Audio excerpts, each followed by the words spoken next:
My name is Giskes. I'm an artist. I would like to explain to you how business became an ingredient of my artwork.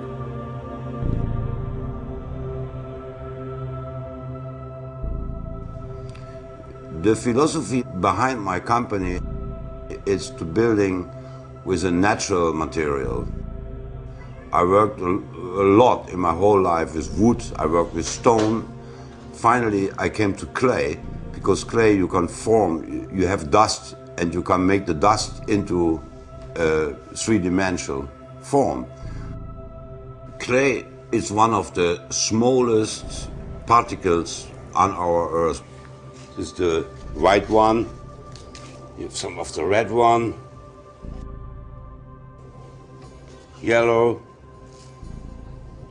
So base of clays and sands. Here's some mother pearl. It's also gray clay. I worked for Joseph Beuys several years at different art projects. The first project I did with him together were the project 7,000 Oaks at the Documenta 7 in Kassel. He wanted to plant 7 oak trees, and he asked me if I could find 7 basalt columns for him, which he wanted to plant next to the trees. Next day he phoned me and asked me for 70. One day later he wanted 700. And one day later he phoned me, he liked to have 7,000 basalt columns. Joseph Beuys commissioned me to make 70 of these blocks, holes inside, which you can see at the drawing, which he made for me in a cafe in Kassel. You can see exactly what he drew. On this paper you could see was one of these basalt columns, and he drew exactly a little rock which is taking out of the basalt column. And it looks like a dentist operation. He called the project Symphytum officinale because he has tooth pain.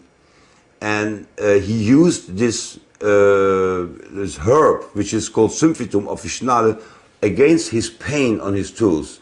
He wanted me to take out of the block one piece of stone, and then he had the paste of the Symphytum officinale he put back in the hole, so he can put back the stone to heal the stone. That was the first idea. So I made one of these blocks, bring it to him to the office in Düsseldorf, and then he ordered 12. And when we finished this 12, he wanted 70. And the more we made, he wanted more, because he wanted to put them in many different museums. Joseph Beuys changed the name Symphytum into a new name, Das Ende des 20. Jahrhunderts, which means the end of the 20th century.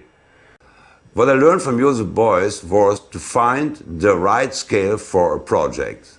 After the Documenta, I went to Africa and made a study on clay houses. We went to the Sahara in Algeria, where volcanoes are open without any humus around in the open space. So you can see me there with my student Uwe Klaus. After we saw the mountain like this.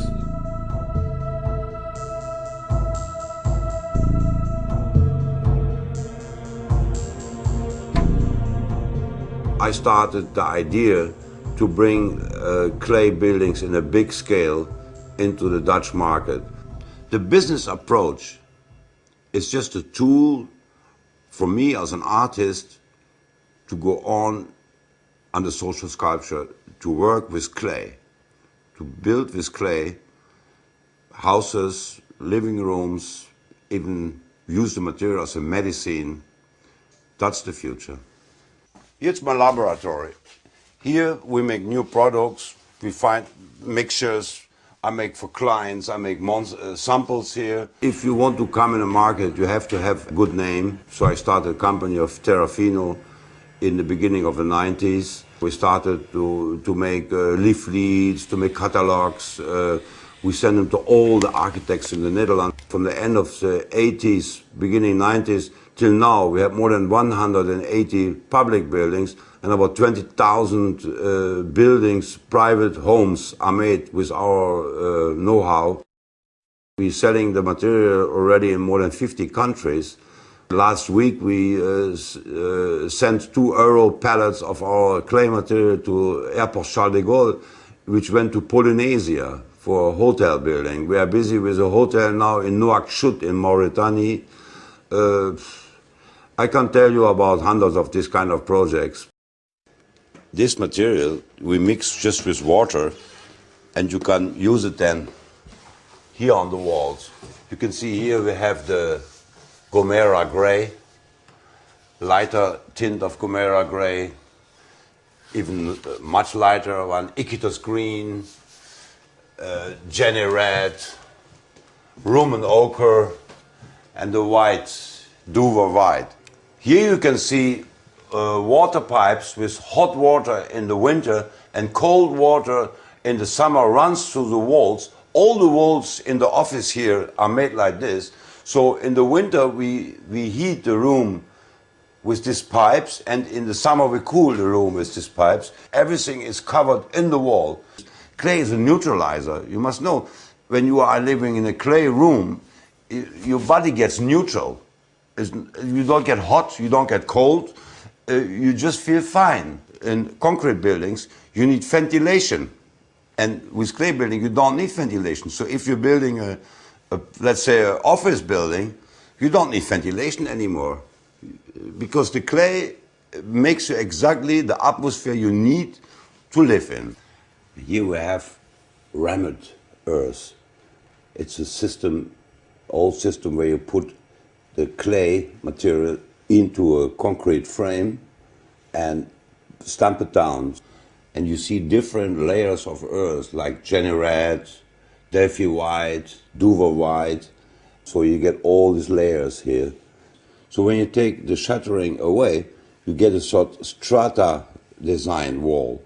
Here you can see several of different samples from our clay. You can engrave patterns in it. It's all handwork. Here even you see if you see this plate, you can see the difference of the skein. You can make a bobble skein, you make it flat. Here's another engraved pattern.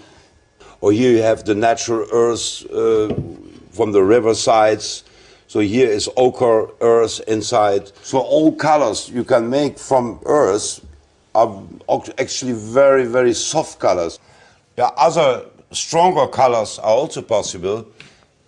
In this case, I used oxides to make the earth material stronger. The oldest method of building with clay is to have this just from the rivers, the brownish earth, with straw and sands together, put it on the wall and put a fine layer of the color clay. You can see little spots of mother of pearls, which we put into the material. Here, what is actually the Uncle Tom's hut, which the cracks in the wall. We made this, especially this wall. Some people come to visit me here in the office and they see that wall, and what they say, can you make a wall in my house like this too? Here I have a beautiful sample of mud bricks covered with black earth clay mixed with the mother of pearl from Philippines. Mother of pearls can make clay very, very hard, and on the other hand you have all this little sparkling there. So some people, they want it for a bar, a discotheque, nightclubs, they make walls like this. When you're building with clay, you have more possibilities because you can recycle the material. You can build a house, and if you don't like your house anymore in about 50 years, you can take your house down, put it in water, and build a new house with it, without disturbing the nature. And even if you have done this 10 times in 500 years, you have rebuilt the house with the same material, you can put the material back on the field and put the potatoes, plant potatoes in there, or strawberries, or roses. Yeah? All these things will grow. This clay material will be never dead. To build this clay is my Symphytum officinale. the pain the Joseph Beuys had on his tools. My DIFESA della Natura is to build in with material which doesn't disturb our environment. And any time when I have some leftover of clay plasters, I put them into the buckets. Most of the buckets grow by themselves, like the grass here. This tree is planted.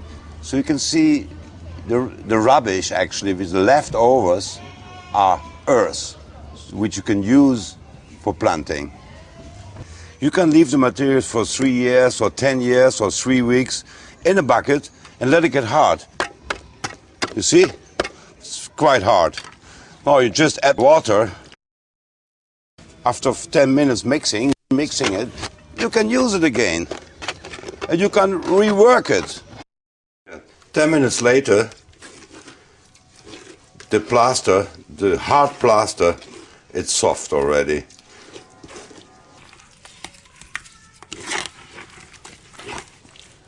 So, now after some 10-15 minutes, you can, the recycled material, again, you can use it.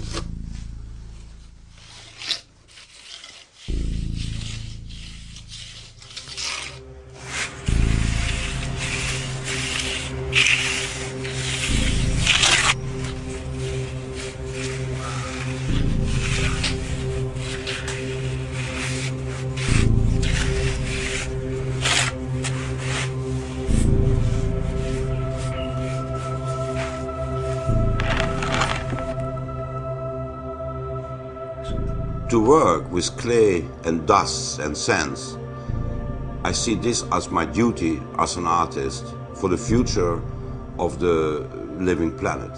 My work, building with clay on a big scale, I think is the most important I ever did in my life.